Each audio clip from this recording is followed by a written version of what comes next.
پارہ نمبر 6 سورہ النساء آیت نمبر 149۔ اعوذ باللہ من الشیطان الرجیم، بسم اللہ الرحمن الرحیم۔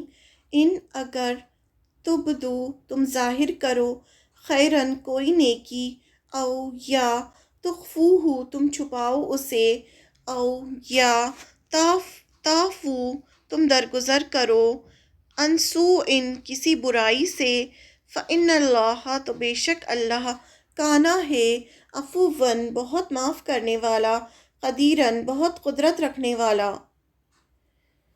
ترجمہ: اگر تم پر ظلم ہوا ہے تو حالانکہ تمہیں حق ہے کہ برائی بیان کرو، لیکن اگر تم کسی نیکی کو اعلانیہ کرو یا پوشیدہ یا کسی برائی سے درگزر کرو، بس یقیناً اللہ تعالیٰ بہت معاف کرنے والا، پوری قدرت رکھنے والا ہے۔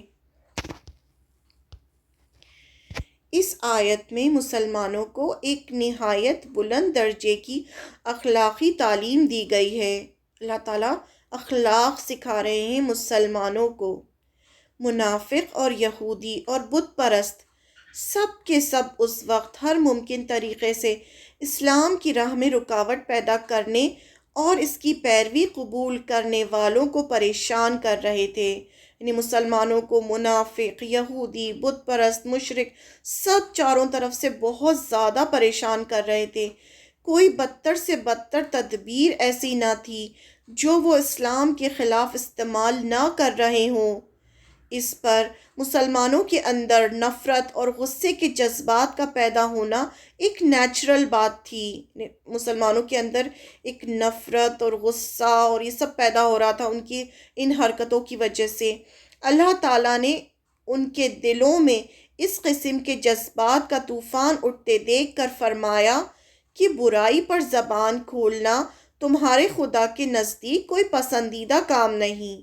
یعنی تم برائیاں بیان کرو، اس نے ایسا کیا، اس نے ویسا کیا، یہ اللہ کے نزدیک پسندیدہ کام نہیں ہے۔ اس میں شک نہیں کہ تم مظلوم ہو، اور اگر مظلوم ظالم کے خلاف زبان کھولے تو اسے حق ہے۔ اللہ نے حق دیا ہے کہ اگر کسی پر ظلم ہوتا ہے تو وہ ظالم کے خلاف بول سکتا ہے، اسے حق ہے، لیکن پھر بھی افضل یہی ہے کہ خفیہ ہو یا اعلانیہ، یعنی چھپ کر یا سب کو بتا کر ہر حال میں بھلائی کیے جاؤ۔ یعنی چھپ کر بھی کسی کی برائی مت کرو، اعلانیہ بھی برائی مت کرو، ہر حال میں بھلائی کیے جاؤ اور برائیوں سے درگزر کرو۔ یعنی جو تمہارے ساتھ برا کر رہا ہے اس سے بھی درگزر کرو، کیونکہ تمہارا اخلاق اعلیٰ ہونا چاہیے۔ یعنی تم مسلمان ہو، تمہارا یہ کام نہیں ہونا چاہیے کہ تم جہاں بیٹھو وہاں اس کی برائی کر رہے ہو، چاہے تمہارے ساتھ ظلم ہوا ہو اور چاہے اللہ نے تمہیں حق دیا ہے کہ تم بیان کر سکتے ہو، لیکن پسندیدہ ہے کہ تم بیان نہ کرو، خاموش رہو، درگزر کرو۔ تمہارا اخلاق اعلیٰ ہونا چاہیے۔ جس خدا کا قرب تم چاہتے ہو، جس خدا کے قریب تم ہونا چاہتے ہو، اس کی شان یہ ہے کہ وہ نہایت حلیم اور بردبار ہے۔ یعنی تم دیکھو کہ اللہ کیا کرتا ہے۔ اللہ کے پاس ہر طرح کی قدرت ہے، وہ انسان کو پکڑ سکتا ہے اس کے گناہوں پر، لیکن اللہ کیا کرتا ہے؟ اللہ حلیم ہے، ضبط کرتا ہے، عفو ہے، درگزر کرتا ہے، سخت سے سخت مجرموں تک کو رزق دیتا ہے اور بڑے سے بڑے قصوروں پر بھی درگزر کیے چلا جاتا ہے۔ لہٰذا اللہ سے قریب تر ہونے کے لیے تم بھی معاف کرو اور درگزر کرو۔ یہ مسلمانوں کو تعلیم دی جا رہی ہے، اخلاق سکھایا جا رہا ہے۔ اگر تم کسی نیکی کو اعلانیہ کرو، کیا فرمایا کہ اگر تم کسی نیکی کو اعلانیہ کرو، یعنی اعلانیہ نیکی کیا ہوتی ہے؟ نیکی تب نیکی کہلاتی ہے جب وہ خالص اللہ کے لیے کی جائے، نہ کہ لوگوں کو دکھانے کے لیے کی جائے۔ اگر لوگوں کو دکھانے کے لیے آپ کوئی اچھا کام بھی کر رہے ہیں تو اس کو نیکی نہیں کہیں گے، وہ تو آپ نے لوگوں کو دکھا دیا، کام ختم ہو گیا، اللہ تک نہیں پہنچتی وہ نیکی۔ لیکن نیکی اعلانیہ یعنی سب کو دکھا کر کی جا سکتی ہے اگر مقصد دوسروں کو شوق دلانا ہو۔ یعنی نیکی جو ہے اعلانیہ بھی انسان کر سکتا ہے سب کو بتا کر، اگر اس کی نیت اللہ کی رضا ہو اور یہ ہو کہ دوسرے بھی ایسا کام کریں تو وہ اس طرح سے اعلانیہ بھی کر سکتا ہے۔ لیکن یہاں اس آیت میں یہ اعلانیہ نیکی کا کیا مطلب ہے؟ یہاں مطلب یہ ہے کہ اگر تم اعلانیہ برائی بیان نہیں کرو گے تو وہ بھی نیکی کا کام ہوگا.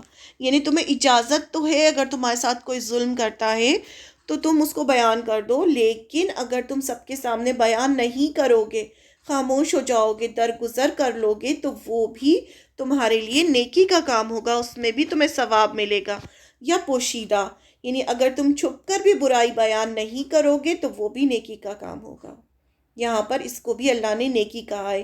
یا کسی برائی سے درگزر کرو، یعنی اس کو معاف کر دو گے، درگزر کرو گے، تو اللہ نے پھر اپنی صفت یاد دلائی کہ یقیناً اللہ بہت معاف کرنے والا ہے. اللہ تو تم کو اور سب کو برائی پر، گناہ کرنے پر معاف کرنے والا ہے، یعنی سب کو معاف کرتا ہے اللہ. تو تم اللہ کو دیکھو کہ اللہ کس طرح سے معاف کرتا ہے، تو تم بھی بندوں کو معاف کرو، اور پسند کرتا ہے کہ بندے بھی دوسروں کو معاف کریں. پھر فرمایا کہ وہ بہت قدرت رکھنے والا ہے، یعنی وہ ایسا نہیں ہے کہ کسی کمزوری کی وجہ سے وہ معاف کر رہا ہو بندوں کو، نہیں، وہ تو قدرت رکھنے والا ہے، وہ تو کسی کو بھی پکڑ سکتا ہے، اس کے باوجود، پوری قدرت رکھنے کے باوجود وہ معاف کر رہا ہے. تو تم بھی معاف کرو لوگوں کو.